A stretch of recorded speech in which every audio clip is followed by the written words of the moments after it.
And we're live. Welcome to Business Transformations on Air. My name is Steve Smith. I'm with Growth Source Coaching, and every month I showcase a client who has done extraordinary work in their business, and we do this so that we can share the news and help other people figure out how to do the same thing. This is our fourth broadcast, and this time we're going to have a little bit of a different show, but I think it's going to be equally as powerful. And one thing I want you all to realize is while you're watching this, undoubtedly some questions are going to pop up, and if they do, by all means, if you'd like to submit them, we'll be more than happy to chat about it after the broadcast. Otherwise, take a look at the page below, and if you want any more information as to how you might be able to do this or something else that we've talked about on a past broadcast, by all means, sign up for a complimentary consult, and I'll be glad to talk to you about how I might be able to help you as well. Now, we couldn't do this if it weren't for our partners over at Vyral Marketing. And today I want to welcome Scott. Scott is going to be helping us put this on. So glad to have you with us today, Scott. Glad to be here. Okay, let's get into it. Our client this month is a gentleman I've worked with for a number of years and known personally, and I consider him a friend as well as a client. And he's gracious enough to come on and talk about his story and where he's taking his business. So I'd like to introduce Dr. Marty Frankel. Doctor, how are you? I'm doing great. How are you, Steve? Thanks for being on today. And I know everybody that has ever worked with you just calls you Marty because that's what you like to be called. So for the rest of this interview, we will do the same thing. Okay, that sounds good to me. Okay, let's start out by just have you kind of tell us what you do, because that's going to be set the stage for where we take this whole story. Well, it's interesting. I've made a few changes through my life. I started my working career as a musician. I think I told you about that before, but I did that professionally for about 10 years, and at a certain point decided to go back to school and study dentistry. Graduated from dental school in Toronto, Canada, a little over 30 years ago, 1984. And went into general practice. Actually, I did a one-year hospital residency in Philadelphia after I graduated, and went into general practice when I came back, and ran that practice from 1988 until less than a year ago, at which time I sold the practice with the idea of creating more of a boutique type of dental practice with very specialized type of work that I have been studying for many years, and trying to streamline the operation, make it smaller, more personalized approach, maybe more fulfilling on an emotional, spiritual level than running around like a hamster trying to service a lot of people. So. Okay, just so we have an appreciation for the kind of transformation you are embarking on now, give us an idea as to the size, the scope, the particular type of dentistry you are practicing in the business that you just left. I guess it was a busy general practice. I had a partner. We each had our full patient load. We each had our own clients, and we had 4 dental hygienists. They kept us pretty busy all day long, running in to check their patients, and it was a very good practice, and I had great relationships with my patients, and that was one of the hardest things for me to in my decision to leave, was the fact that I would be leaving those clients to start out something new, and in many ways I really enjoyed what I was doing, and I've always had a kind of a vision in my mind of what I want, and in many ways I had achieved that, but it was too busy to do the type of dental work that I've taken a lot of extra training to learn how to do, and that I love to do, and that I feel can really help people. And so in many ways the practice just didn't support allowing me to do the kind of dentistry I know I can do, so I couldn't help the number of people that I know I can help. And so that was kind of what prompted me to make the decision, along with some other things that had changed in the practice that were not the way that I wanted them to be. So Okay, so what you're talking about is something that many business owners, whether they're in a professional practice like dentistry or they're running a company of some other type, at some point in their career, they start getting to the point where it's become routine. They've been in it a long time. They may have been very successful with what they've built, but somehow that passion for doing something different starts to creep in. And what I'd like you to share with us now is kind of take us back to that point where you started going from just maybe wistfully dreaming about having a specialty type practice to really starting to think about what it would take to actually do this. Hmm. It's been it was a number of years ago, really. Like I said, I sold my practice last March, so it's almost a year. And I had made the decision to do that about probably close to 2 years before that. And it took that long to actually find my buyer and get my offer and separate myself from that. So that was kind of a long, protracted period that was a little uncomfortable to be working in the office because my partner knew what I was doing and we couldn't really make it known to the rest of the team until it actually took place. So there was that period of time where it was kind of all under wraps, and I kind of had to act like everything was fine and nothing was going to happen. And but leading up to that decision was probably another year of real soul searching, thinking, at this stage of my life, do I want to start a new practice? Because I know it's going to take a lot of effort, and already has. But once I open the doors, which hopefully will be in a few months, then I have to go through the process of building a new patient base, and I'm trying to build it differently than before. So it's not really in my. I have a very good vision of what I want, but it's not totally in my experience to build that type of practice. And so it's going to be interesting. It's exciting. I think I mentioned this to you the last time. It's kind of exciting, and it's also a little bit scary. But I think what got me was I was thinking, when I get to the end of my life and I look back, am I going to be going, wonder what would have happened if I would have done that, And it was something that was always there in my mind, and I think unless I actually just took the leap and did it, it would always be something that would be there. And at this point, I thought, if I don't do it now, I'm never going to do it. So now's the time, And then so I just made the decision and started taking the steps.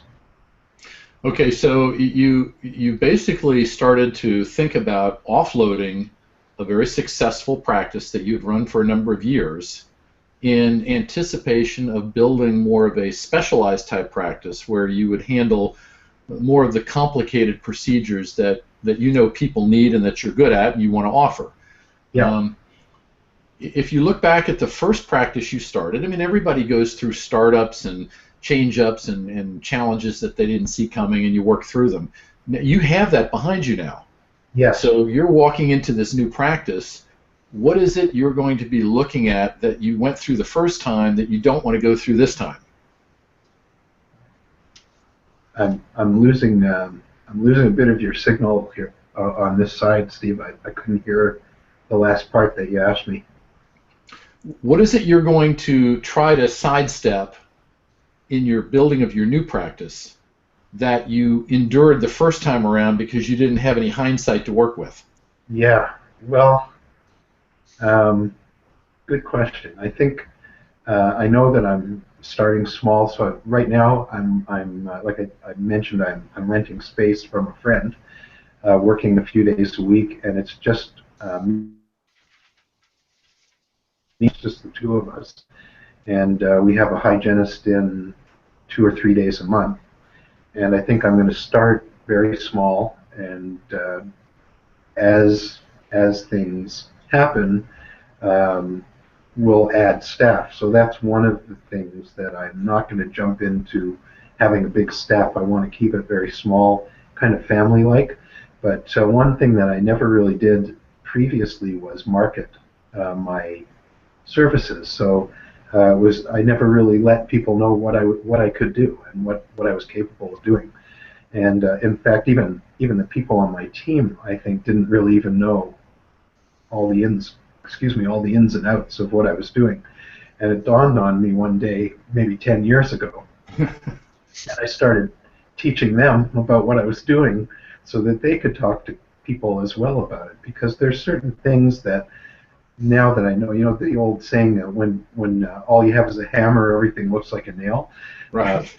Well, it's true of dentistry too. So the less you know, the more everything looks normal, and the more you know, the more you see that isn't normal, and so there are certain things that I see just when I'm talking to someone or when I look in their mouth that suggest other things to me. And so I started training the staff, and they kind of got more excited too because it made it much more interesting for them. What I've discovered, about dentistry is it's kind of like I don't know, like an onion. If you peel back the layers, you can keep getting more and more and more. So the more I learn, the more I realize how much there is to learn, and it's just kind of an endless endeavor. And so that keeps it really exciting for me, which is why another reason I decided to do this, because I don't want to retire. I'm enjoying what I'm doing too much. So if I can practice for another 15 or 20 years, that would be really wonderful, or longer if I stay healthy. Well, you and I have been working since you were still actively running your former practice, and all the way through the progression of systematically moving out of that and figuring out how to move into what you're now getting ready to open up. What can you share with everybody that you learned along the way that may have either helped you or opened your eyes to what kind of a process this was going to be to do it successfully? Yeah, well, we've done a lot of work already, kind of laying the groundwork for what's to come. And I think one of the first things was trying to come up with some kind of marketing strategy that wasn't going to cost an arm and a leg moving forward, but that would have maximum impact. And we talked about, or you talked to me about, putting together an internet presence around my website with landing pages devoted to the various areas that I like to do and that I want to attract clients to through those landing pages that would feed them to my website and hopefully bring them into the office, at least for a consultation. And so that the skeleton framework for all that is ready to go. It's just a matter of populating it with a few things. But some of the other things that we talked about that I worked on that you had suggested were writing white papers. So each of those landing pages has a white paper with information about that particular area of dentistry. You and I did some audio interviews that we recorded that can be loaded onto those landing pages. If people want to hear me being interviewed about some of those aspects of dentistry. And then I also had prepared some testimonial videos or video testimonials. And one of the things that we were doing back then, it was fairly new at the time, were performance-enhancing mouthguards for sports. And so I had a client that I had made one for who is in the UFC. He's a UFC fighter with UFC Canada, and I had made him a mouthguard, which he loved. And so we did a video with him demonstrating the effects of the mouthguard when he had it in, when he didn't have it in. And so I'm kind of excited to get those landing pages up so we can put all those things on there and make them available for people to see. But that was it sounds quick the way I said it, but it really was a lot of work. Especially writing the white papers was a big job. Well, and And I know from going back and forth looking at those white papers, I think one of the things that you found more challenging than you originally thought it was going to be was taking everything that you know from a kind of a medical dental perspective and trying to translate it into layman's terms so the average person could read it and get the benefit of the knowledge without struggling to get through all the terminology. yeah, that's for sure. Dentistry is pretty technical, and it has its own. I guess like every profession, it has its own jargon, and can sound like another language to some people. And so we tried to put it into words that anybody could understand and appreciate and maybe relate to as well. Because it was interesting. The other day, I was talking to someone I know who lives in Calgary, which is in Western Canada, called me to say that her daughter had orthodontics and didn't wear her retainer, and her teeth started to shift again. And they had a consult with an orthodontist who recommended a certain treatment, and she was just calling to get my take on it and see, what I thought. And I started asking her some questions about how did she sleep and did she get headaches and various things, because that's often related to orthodontics. And I think they were kind of surprised because a lot of the things I asked, she was suffering from. And the orthodontist, I don't think he even thought of those things. And he was just going to go ahead and straighten her teeth again. But address these other issues. And so my advice to her, I gave her some names of dentists I know in Calgary, and I suggested that she go see them first to address these other issues, and before embarking on correcting it with orthodontics. And it was just kind of interesting to me to just that the scope of dentistry is getting so much bigger, and from what you say, medical dental relationships, I think dentistry is finally being recognized as a kind of almost like a subspecialty of medicine, that because it's really this part of our body is still connected to the rest of our body. And I think in the past we've kind of seen it as a separate issue. Oh, you have a problem with your tooth, we'll fix your tooth. But well, isn't that knowledge that you have about those types of conditions that may not be readily apparent up front, that it's not necessarily an in-your-mouth problem? Yeah. How did you develop that ability to diagnose people like that? Well, I've taken so many courses over the years. There's a learning institute or postgraduate teaching institute in Las Vegas, which is one of the places that I go to.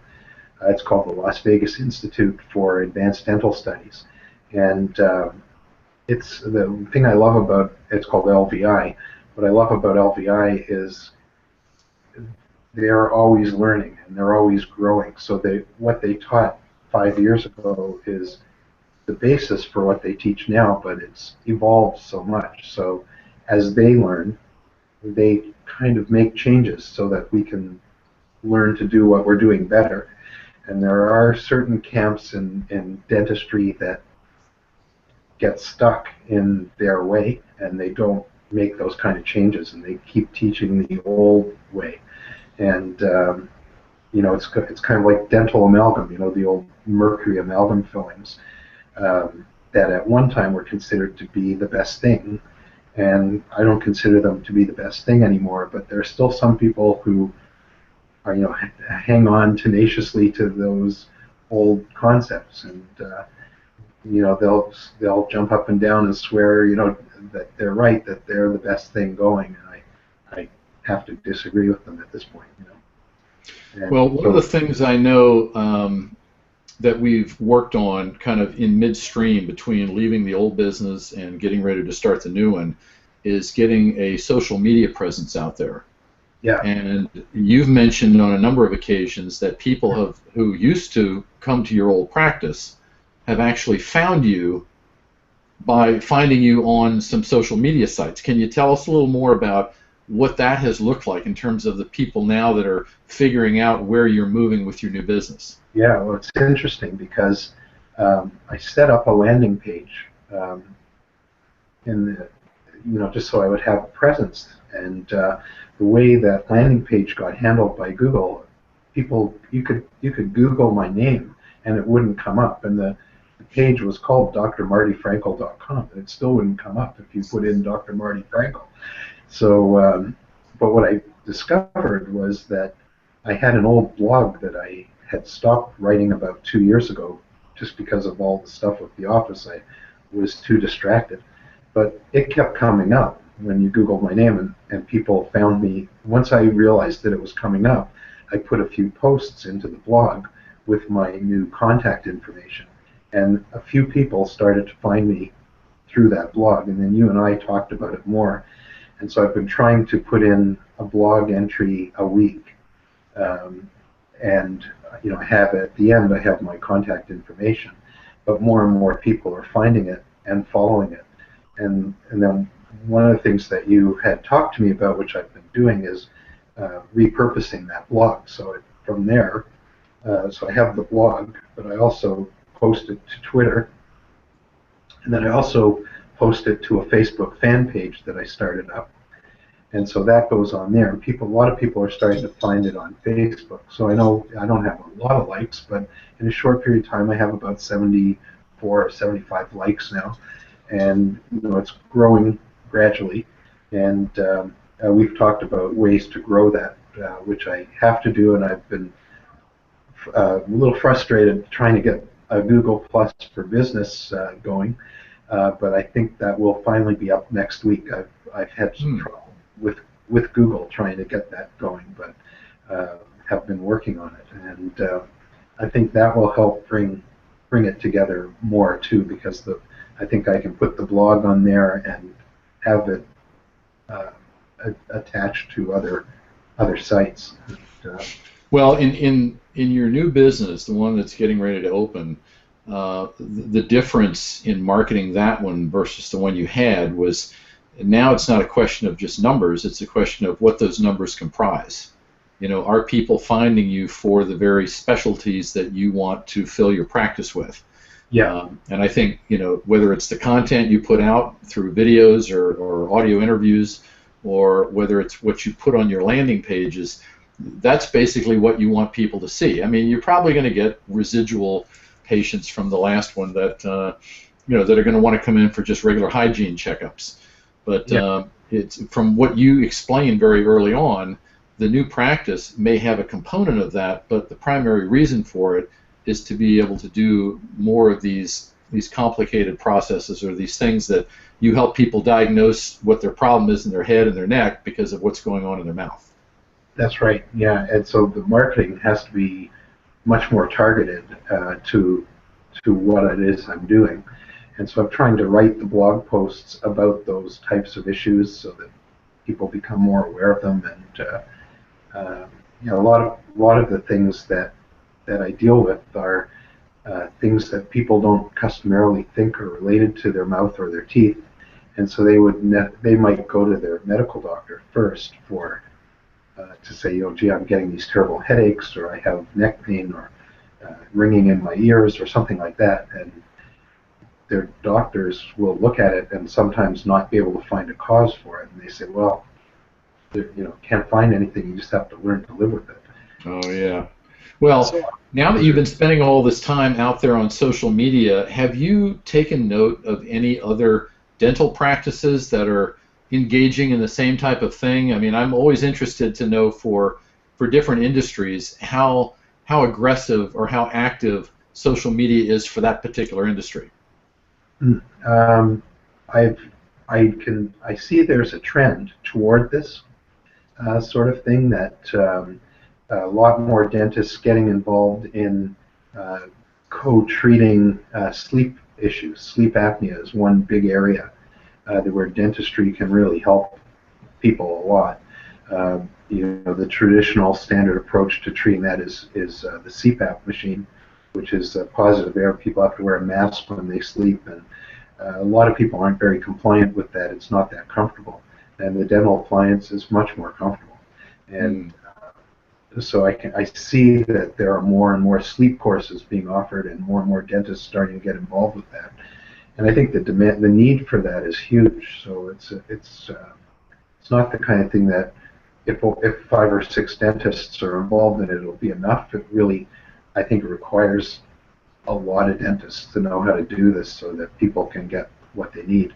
And so I think there are dentists around the world that are doing this, but we're in the minority, and it's going to grow. It'll hit a tipping point at some point. Just like every dentist does fillings, I think at some point, pretty much every dentist will treat sleep issues. And Scott, did you have a question? Yeah, I've got a question for you, Dr. Frankel. I was wondering, as we were talking about the way that you're marketing, and you explained a lot of different things that you were doing with the landing pages and the white pages that you were writing for those to social media, but it really sounded like your main focus was educating your patients. And that's something that I think crosses over to any industry, is as you're marketing yourself, you're really trying to educate your clientele. Why is that so important to you? To educate people? Yes. What's interesting is dentistry or dental issues are a funny thing. A lot of times they don't hurt, and people think that they hurt when it's a problem. So that if they have a dental problem, it's going to hurt. And so if they come in to see me, or if they go in to see another dentist, and we spot an issue, and they go, "Well, it doesn't hurt," and the thought process is, well, yeah, it may not hurt, but it doesn't mean there's not an issue there. And then they choose not to bother with it because it doesn't hurt, and so they wait, and then eventually it does hurt, and then it's a much bigger problem. And so I think if people have some information and they understand that, and that there's more to a problem than just pain, then they might value what they hear, and they might value what's in their mouth, especially if they know what can happen if they don't take care of it, or how it's connected to the rest of their body, or how it'll affect their health. All those things are important. I think when people know that, they're more apt to want to take care of what they do, of what they have, And so that's, to me, education is a really big thing. But I think when I'm educating people too, what I've found over the years, because my style has changed, that I used to tell people, here I'd sit down, say to describe a treatment to someone or have a consultation with them, and I'd say, well, here's your models of your teeth, here's your x-rays, here's pictures, this is what's going on in your mouth, here's what's wrong, here's what I'd recommend. And they go, yeah, well, I don't have any problems. And what they meant is, well, I don't have any pain. And a lot of times what I said, I felt when I was finished, went right over their head, and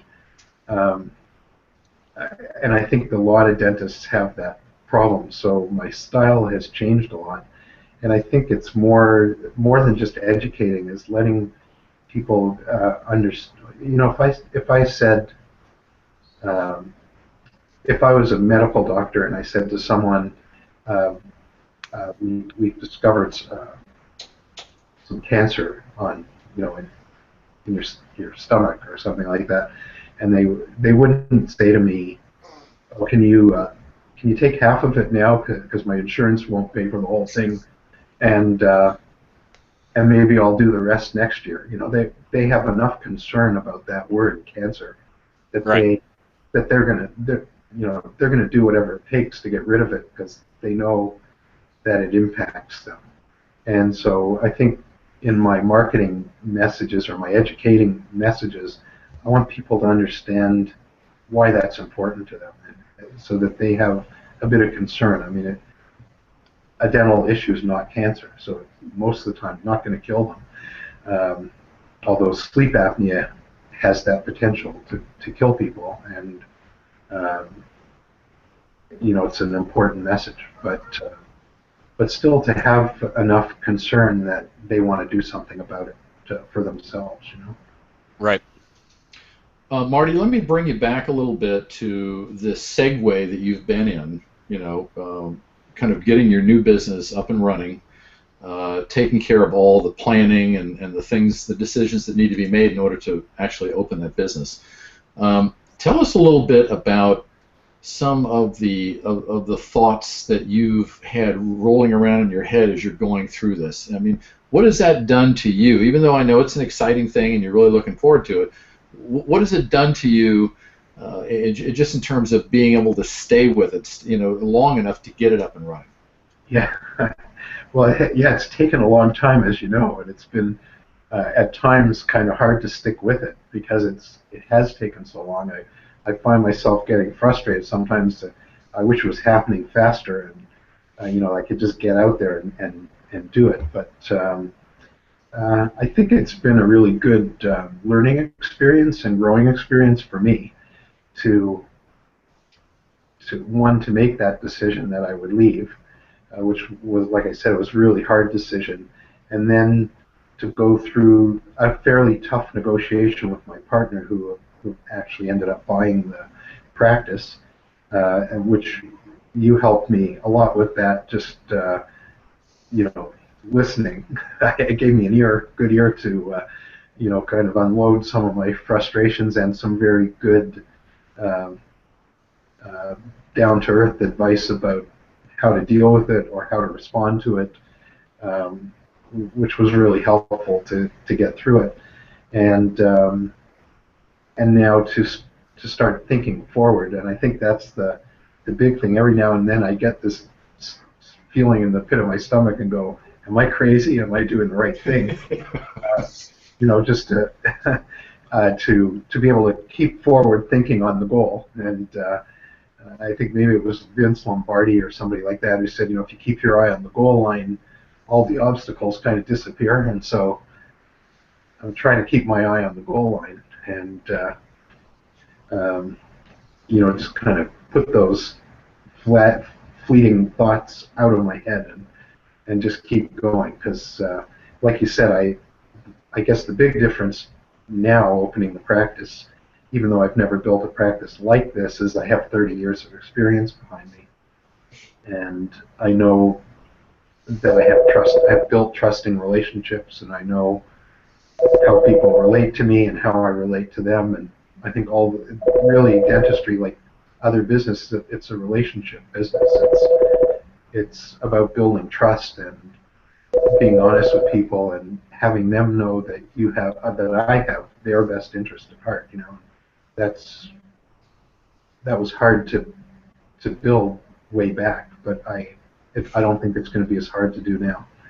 And well, you have your tentative opening. What's the rough date when you think everything will be ready to go? If everything goes well from here, May 1st.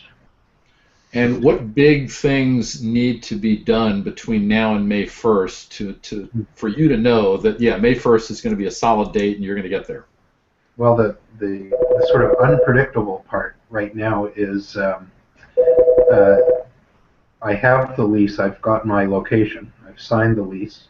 I have plans drawn up for the office, the rough plans. The contractor now has the plans, so he has to now have his engineer draw up the detailed plans around electrical and the HVAC and the air conditioning and the duct work and all that. And then that has to go to the City of Toronto for approval for building permits.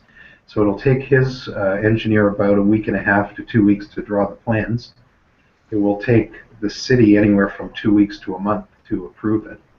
And depending on the landlords, the builder may be able to go in before the permits are completely done and start.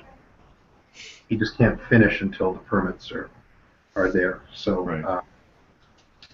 He said it would take about 8 to 9 weeks to build the office.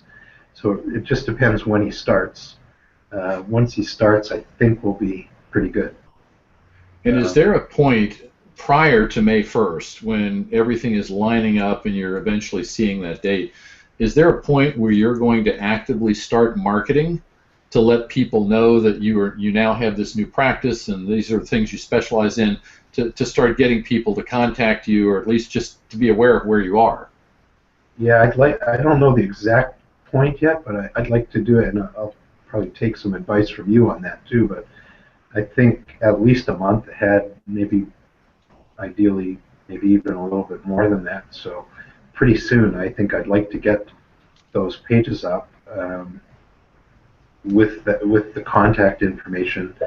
We have the contact information on that landing page that I mentioned, and also on the blog. So, and also on my Facebook page, and a few other things, so people are able to locate me. But I think people who don't know me aren't as able to find me. Although I've had a few people that have already. I think 60 days is a good target to set, your plans for.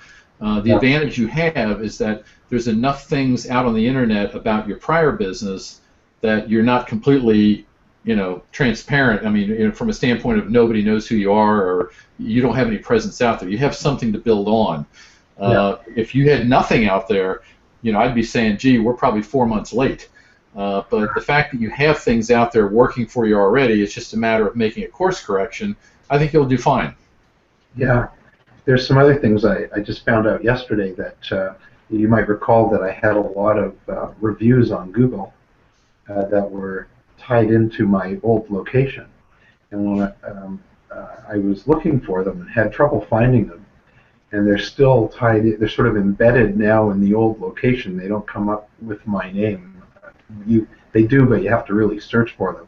So I'm going to be looking in to see if there's some way that I can extract those and post them again somewhere else so that they're more accessible for people. Because those were really good reviews, and there was one that came up on a site that was not flattering, and I don't even know who wrote it. It doesn't sound like a familiar case. I don't think it was even a patient of mine. I think it might have been a patient in the practice at the time. And, so it kind of shows up first, and all those great ones don't. But so I have to work on that too and see if I can get that reversed somehow. And, okay, so let's kind of wind this up. And what I'd like, if it's possible, give the folks that are watching this an idea. If somebody else has got a similar business, may not be a dental practice, may be another professional service practice, or something else that they've done for 20 or 30 years, what kind of guidance would you give someone who is thinking about doing something like this, transferring from a long-established business to, at the late stage of their business life, opening up something completely new? What would you tell those folks to help them get the confidence to be able to do what you're doing? Yeah, good question. I think what I did was a lot of head work for starters. There's sort of a difference, I think, between doing something irresponsible and doing something and taking a risk. And I think that risk-taking is good as long as you kind of weigh all the pros and cons and you know where you're going. Just saying, oh, I want to do this, and going out and trying something without really planning it out and getting a clear picture of where you want to go, I think that's maybe irresponsible. So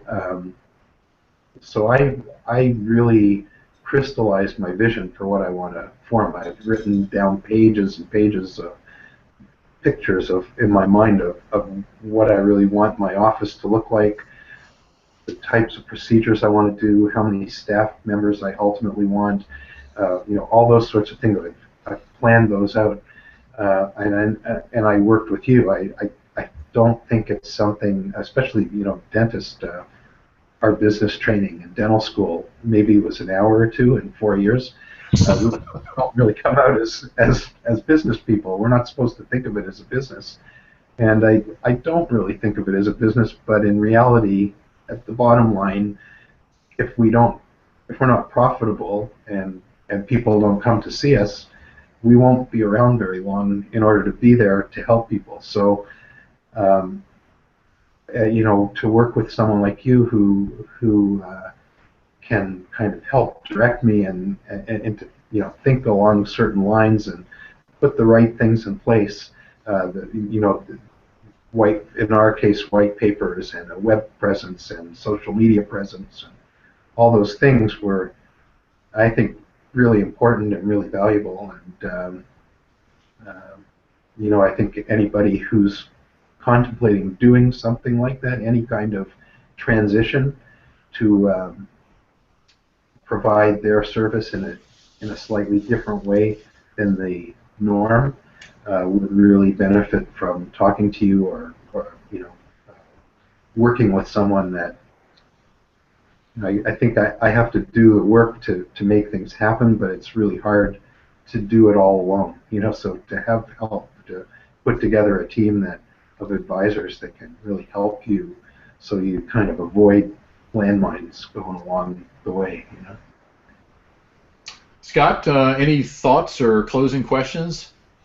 Yeah, no, I wanted to make sure that he got his advice in there for anybody that was thinking about doing the same thing, and that's what we just covered. So I don't know if there's anything else that you guys want to touch on before we end this off, but I do want to make sure that we get out there how people can get a hold of Dr. Frankel if they have any questions for him or anything like that. So how could they do that?